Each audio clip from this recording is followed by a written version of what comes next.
haul, I like to get out all my summer and my holiday clothing. I do keep them separate from my everyday wardrobe, and that just saves with time and stress. We don't always get the best weather here in England, so by keeping my summer wardrobe separate, it means that when it does come down to packing, I go to the certain section and I find it a lot easier to go through what I do have. It's quick and it's easy and it's less stressful. So I'm going to go through what I've got, I'm going to put them into piles of possibilities, and then I'm going to try them all on. Let's go!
Swimwear chosen. Now on to shoes and handbags, but first, before then, I like to show you a little tip that I do have for my swimwear.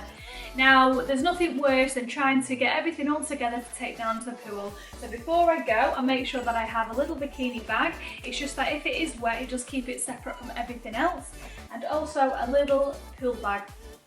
So what I do is make sure that I put everything all in one bag, all together, and then that way when you get up in the morning, you pick up your bag and you're ready to go.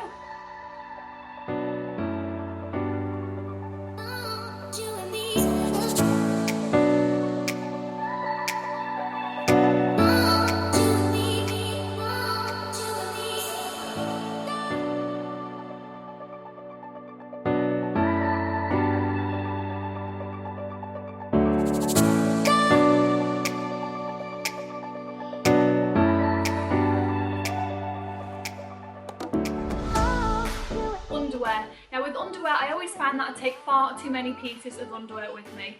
I always think to myself, well, what if? So to help me keep organised, I like to take a little bag like this. I pop all my underwear and my pyjamas in there, and it just keeps them separate. And in that way, as I go along, all the clean ones are separate in that little bag, and it's just nice and organised.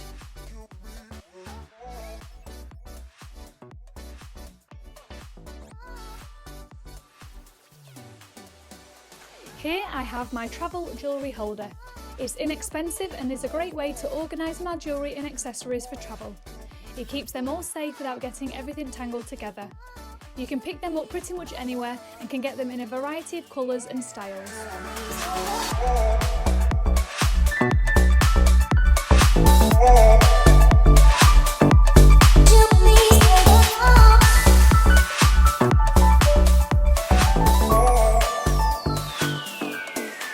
I like to keep all my toiletries and my makeup together so that I know where everything is.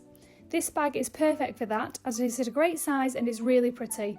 Now I use my makeup and my toiletries right up until I travel, so a little tip that I use is to keep this bag on my dressing table so that once I've used my products I put them straight back into my bag, and then when I'm ready to go on holiday I just zip it up and pack it away. And finally, my carry-on. Now, I don't tend to take a big bag. I try to take as small bag as possible. I find that there's nothing more stressful than going through the airport security, especially when I've got children and then there's 1,000,001 things going on. So then if you've got to empty your bag and all its contents, it just prolongs it and it's just stressful. So try to keep it as minimum as possible. So in my bag, I like to make sure that I've got something to read. I like to pack the children their own individual bags, and I pop in their colouring books and stickers and crayons, and then they're entertained and I get to sit down and read. I also take my passport and my cards. Now, I like to have my passport in this passport holder because there's a couple of sections in there. You know, you can pop your cash in there, your passport, and all your cards, and it just keeps everything all together. And that way you're not rifling through your bag trying to find one thing or another. It's all in the same place. Now, especially with children, I like to make sure that I take medication with me. You just never know. I would hate to get on a flight and one of them fall ill, or yourself. You know, there's nothing worse than a headache and it's loud. So I just make sure that I take medication as backup. I especially like these little Calpol sachets. With them being liquid, I know you're not allowed to take any more than 100 ml. So these Calpol sachets do come in little squares like that, and they're only 5 ml, so I like to take a couple of them and pop them in my bag, and that way if the children do fall ill, then I always have this backup and it's just nice to know. So they go in there. And then finally I have a little cosmetics bag, and in there I make sure that I have cleaning wipes for my glasses, because I don't know what it is. I always find that they get dead stained or they're greasy after travelling, I don't know. So I always have a little glasses wipe in there to keep them clean. I make sure that I have some tissues. I always find that I get a snotty nose on there, or the children might need it, and you know, the air stewardesses are really busy, so I don't like to ask. So if I've got my tissues with me, they're handy. Lip balm. Lip balm is an absolute travel essential for a plane. I find that when you're travelling, your lips get really dry and chapped. I think it's the dry air. So I take some lip balm and I pop it on there, and that's fine. Now, again, I like to take some hand sanitizer and some hand lotion. I don't know what it is about planes or airports, they're just really, I find them really dirty, and everything you touch, there's everyone that's been there. So I feel a lot cleaner with my hand sanitizer and some lotion, because sometimes the sanitizers can dry out your hands. So take some lotion with me. Again, just make sure that they are below the 100 ml there. I take some perfume with me. Again, when I'm travelling and it can get quite stressful, I like to get off the plane, go to the bathroom, I like to freshen up, wash my hands, have a little spritz, put my hand cream on, you know, and just brush my hair, and it just makes you feel a little bit better, and then that way you can carry on, and you know that after all the travelling, you just feel a little bit better about yourself. Now this compact mirror and brush comes in handy. It's a brush in one, and then you've got the mirror on the other side. Again, like I said, you know, go to the bathroom, you can just have a little bit of a freshen up and it's perfect. So they all fit in my bag there, and I am ready to go. So I do hope you've enjoyed today's video. If you have, then please give me a thumbs up so that I know that you've liked it. And also, if you have liked it, then let me know in the comment box, and then that way I can make more videos like it. Thank you so much to everybody that has subscribed and for all your follows. You know, it really, really means a lot to me. So thank you very much, enjoy your travels, and I'll see you again next time. Bye!